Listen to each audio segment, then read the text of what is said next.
The chamber of the Grand Convergence Council was quiet, too quiet for a room that housed representatives of 78 intelligent species. No one blinked. If they even had eyelids. Evangeline Rhys walked forward in measured steps, her boots clicking faintly on obsidian flooring. The Earth emblem glinted subtly on her coat lapel, a circular swirl of blue and bone white, quiet among the riot of colors and bioforms. Her face was unreadable. Detached. Sharp. She was carrying only one thing, a black satchel slung low against her hip. Karzul towered at the far end of the table. 6 jagged limbs folded across his chest like knives in repose. The Varnak Overlord's carapace shimmered with tension, a dull green flicker along his outer ridges. His compound eyes narrowed. He rose slowly, ceremonial, ancient in posture. His voice, amplified by something older than technology, thundered through the chamber. Earth stands accused of species instability, weaponized thought propagation, cultural contamination, and systemic unpredictability. You will surrender your sovereignty. Entirely. Irrevocably. Not a ripple stirred among the other delegates. The Jalari blinked vertically. The Shun clicked their tendrils. But no one spoke. Earth had been too clever for too long. Evangeline stopped precisely halfway to the table. She set the satchel down gently and looked up. That's quite the list. Did you rehearse it? Karzul's eyes flashed. This is no farce, human. You are a danger to interstellar harmony. Evangeline smiled, slow and deliberate. And harmony, I suppose, is defined by whomever shouts loudest and burns fastest. He hissed, an exhalation sharp enough to send a tremor through the oxygen diffusers. Evangeline unzipped the satchel. Before you call for our extinction, I'd like to introduce someone. She reached in and lifted a cylindrical containment jar. Inside, suspended in blue-green fluid, floated a human brain. Faint pulses of light ran along the neural lattice. The room twitched. Dr. Elijah Ward, she said, placing the jar onto the table. Harvard neurostrategist, coracle cloned and mapped for strategic modeling. Karzul stared at the organ, his mandibles clicking once. A display of your grotesque biology? No, she said. A mind that predicted, with 89.4% certainty, every argument you're about to make. The containment jar hummed. A small orb, shaped like a bronze beetle, hovered to her side. It clicked in time with the pulses inside the jar. Initializing interface, the orb chirped. Greetings, Overlord Karzul. Shall I begin your speech for you? Murmurs erupted. One of the Rathani delegates tilted its polycrystalline head, fascinated. Karzul's voice lowered. You bring brains into diplomacy? Evangeline nodded. Yes. You brought fleets. The beetle orb word again. Surrender clause draft initiated. Simulating possible Varnak outcomes. Warning, 96% probability of post-surrender rebellion on Earth. Evangeline tilted her head. Do you want the shorter version? Karzul moved closer, his armored feet echoing with the weight of an empire. You dare insult this council with mockery?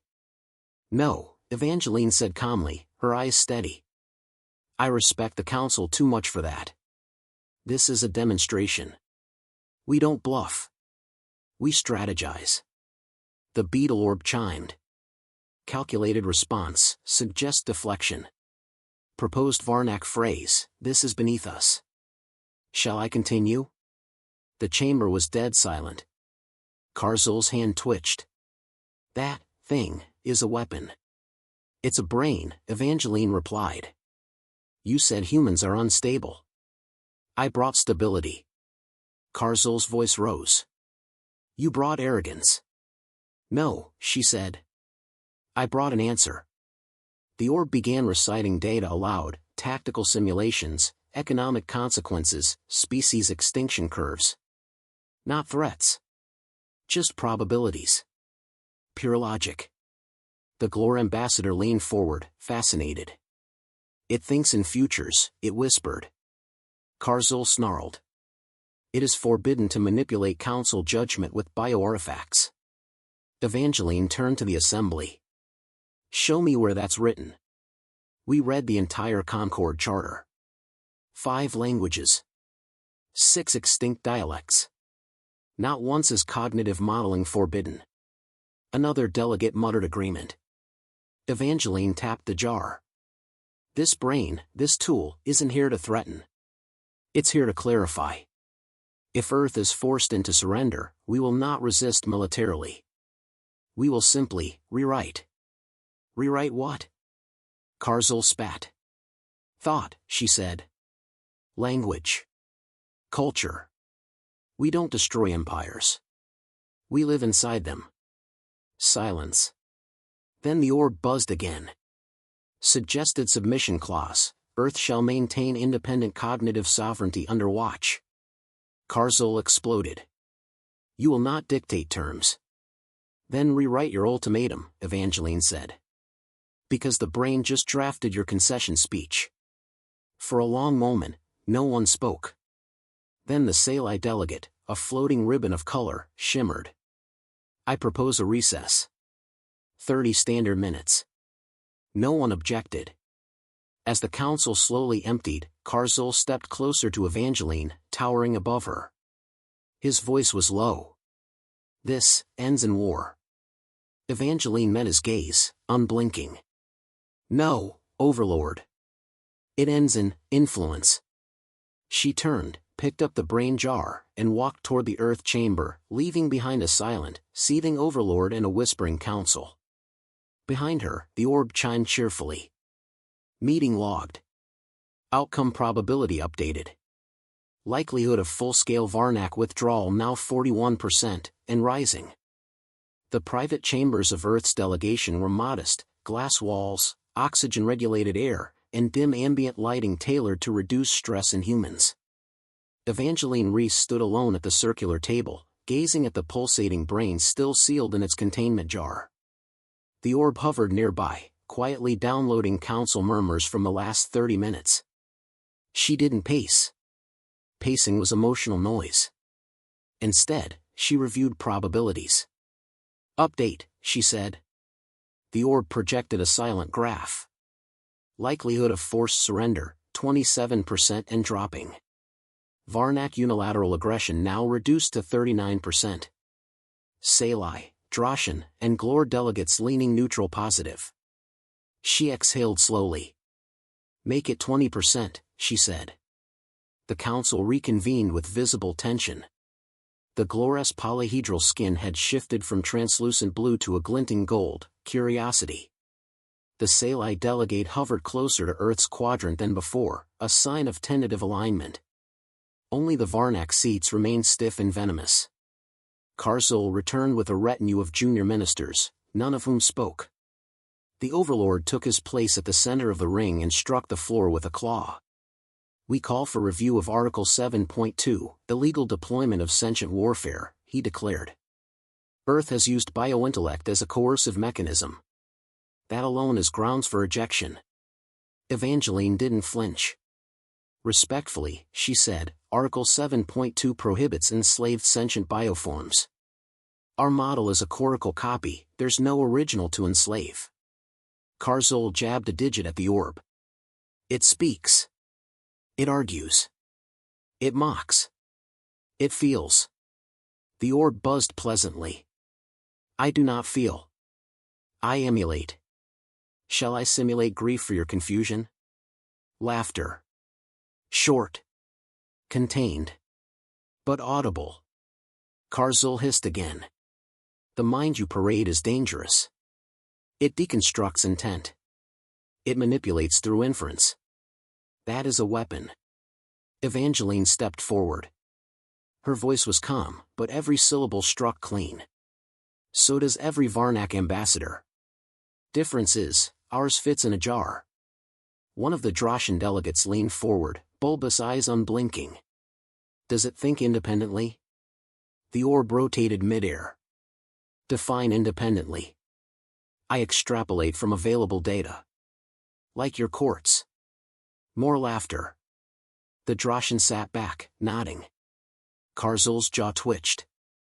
I move for an emergency ethics review, he said. Let the council decide if Earth's methods are compatible with Concord law. Evangeline nodded slightly, as if bored. We welcome the review. In fact, she tapped the orb, we've already drafted the legal rebuttal. The orb projected a hologram midair, thousands of scrolling lines, legal clauses, subarticles, historical precedents, all annotated in multiple languages. The Sci delegate shimmered brighter. That's efficient. Karzul lunged toward the projection. Efficiency is not legitimacy. Evangeline met his outburst with stillness. Then by all means, counter it. He couldn't. Not fast enough. The orb continued. Section 14, Subclause 8, interpreted by the Azari Tribunal as inclusive of cognitive replication, provided no consciousness is overwritten. Precedent, Narthek's clone accord. The council quieted again. Karzul's mandibles scraped the air. You are twisting law. Evangeline spoke coolly. No. We're applying it creatively. That's called intelligence. Silence stretched, until the Sci delegate glided forward. I request clarification, they said. What is Earth's intent? Autonomy, Evangeline answered. Nothing more. We didn't come to dominate. We came to survive. But if survival requires intellect, we have more where that came from. The orb chirped again. Proposal incoming, Earth offers cognitive transparency protocols to any willing council member. Observe. Learn. Adapt. Evangeline raised a brow. We're not hiding. We're offering. Now the room shifted. The balance trembled. Earth wasn't threatening. It was inviting. That was more dangerous. Later that cycle, inside Earth's chamber, the second brain arrived. Cased in sleek alloy and dark ceramic, it was larger than the first, its lobes embedded with neural coprocessors and embedded alien synapse mimics. Unlike the first model, this one didn't pulse. It shimmered in low-spectrum light. Evangeline opened the case carefully. This one's different, she told the orb. The orb hovered lower. Merged cognitive dataset. Half human, half parsed Sci, Droshan, and Varnak linguistic frameworks. Constructed to negotiate in hybrid logic. The door chimed. Ambassador Hrosk of the Glor entered. Alone. He studied the brain with curious reverence. What is that? A translator, Evangeline replied. You built a brain to speak us? She turned to him. No. We built a brain to understand you before you speak. Hrosk's crystalline skin flickered. I should be afraid of that. You should be impressed.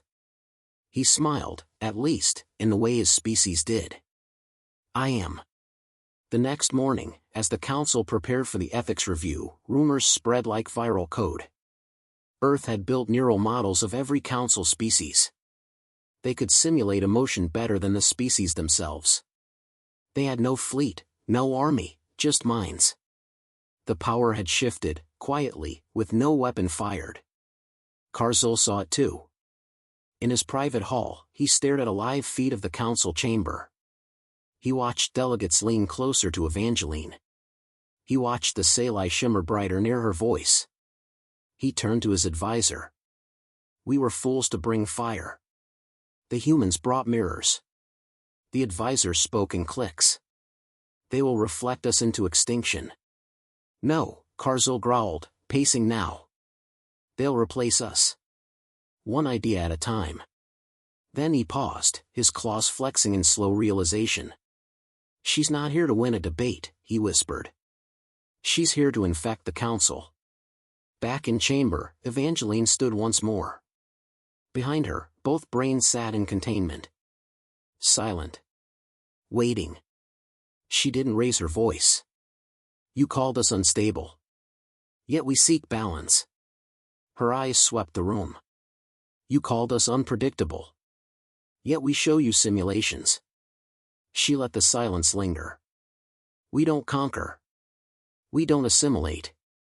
We adapt. An adaptation spreads. The council murmured. Even Karzul, rigid as ever, didn't interrupt.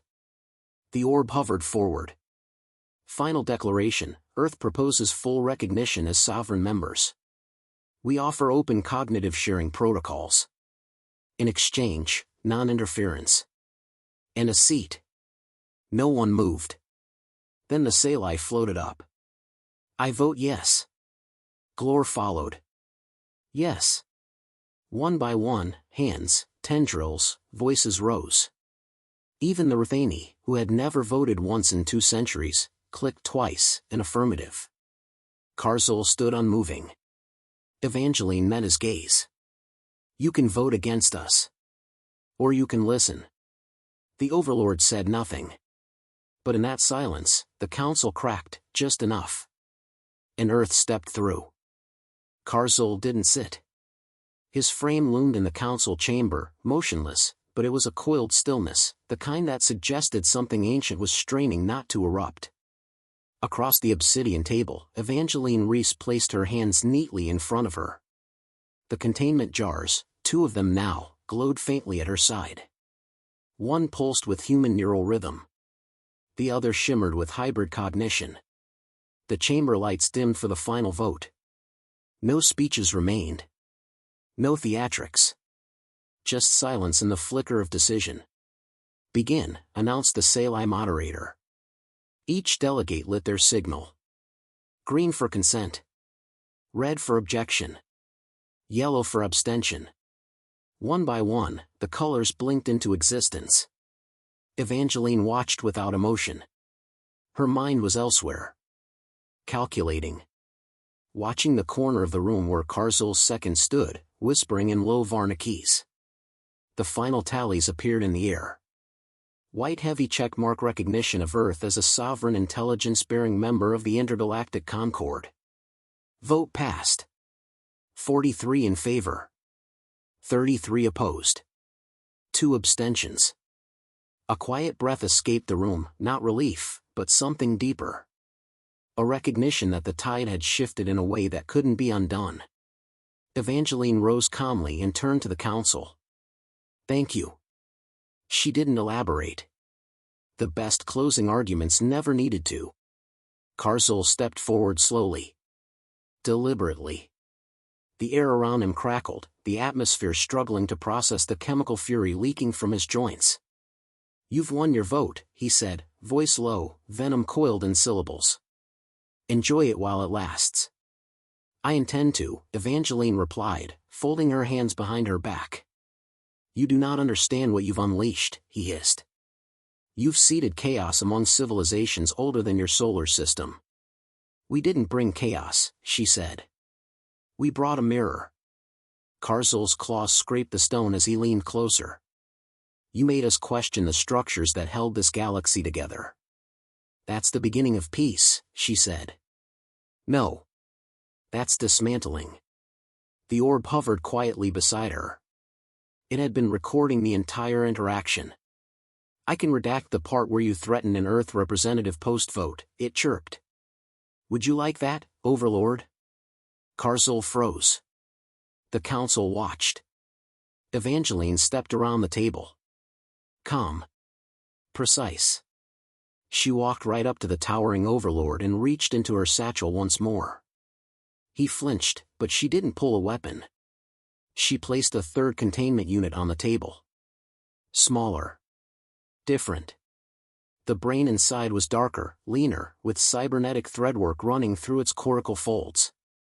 This one, she said softly, was built to understand you. The room chilled. Not Varnakese syntax. Not your cultural idioms. You. Specifically. Your speech cadence. Your facial twitches. Your pulse rhythm. She tapped the glass. It doesn't advise us on how to defeat you. It studies your fears. Karzul said nothing. The worst part? Evangeline whispered. It didn't find hatred. It found confusion. He stepped back. You think this is victory? She straightened. No. I think it's a question. Evangeline turned to the council. You wanted to know who we were. You wondered how a young species with no fleet, no hive mind, no tradition, could possibly matter. She gestured to the jars. We matter because we think wrong. We break patterns. We contradict ourselves. We invent tools to outweed extinction, and when that's not enough, we invent stories to outlast it. She looked again to Karzul. You demanded surrender. I brought you 3 brains. She let the silence fill with tension, then said quietly. To whom, Overlord? Which one of you is qualified to receive it? No one moved. Karzul's voice came slowly, each word acid. We will never follow a species that speaks in riddles and carries flesh in jars. You don't have to follow, she said. Just try to keep up. The orb flickered. Transmission from Council Secretariat. Earth has been granted observation rights to Varnak Council movements in unrestricted diplomatic reach. Karzul stared at her, then said flatly, You're not diplomats. You're infiltrators. No, she said. We're students. But we tend to become the teachers. He turned without another word and walked from the chamber, robes trailing behind him like smoke. Later, in Earth's private quarters, Evangeline stood beside the containment jars. She stared into the third one, the one she hadn't told anyone about. Not even the orb. This brain had been grown in secrecy. Modeled not after any one person, but after the composite fears of the galactic elite. It didn't think like a human. It thought like the universe's worst nightmare. She touched the glass lightly. Time to sleep, she whispered. The lights inside faded. Behind her, the orb hovered. Do you wish to draft a statement for Earth's media? No, she said. They'll write better headlines than I ever could. A pause. Then the orb asked. Do you regret anything? She didn't answer immediately. Then she said, yes. What? That we had to bring brains to the table to be taken seriously. The orb hummed. Would you have preferred bombs? Evangeline turned to it. No. But I would have preferred questions. The orb tilted. Then perhaps we succeeded. A silence passed. Not awkward. Just final. Then she picked up the jar, gently, almost reverently, and placed it back into its case. Outside the chamber window, Earth's tiny blue emblem rose above the Council's axis. Alone, but no longer ignored. Not feared. Respected. As Evangeline sealed the case shut, she whispered one last time. To whom? And for once, no one answered, because the answer was already clear.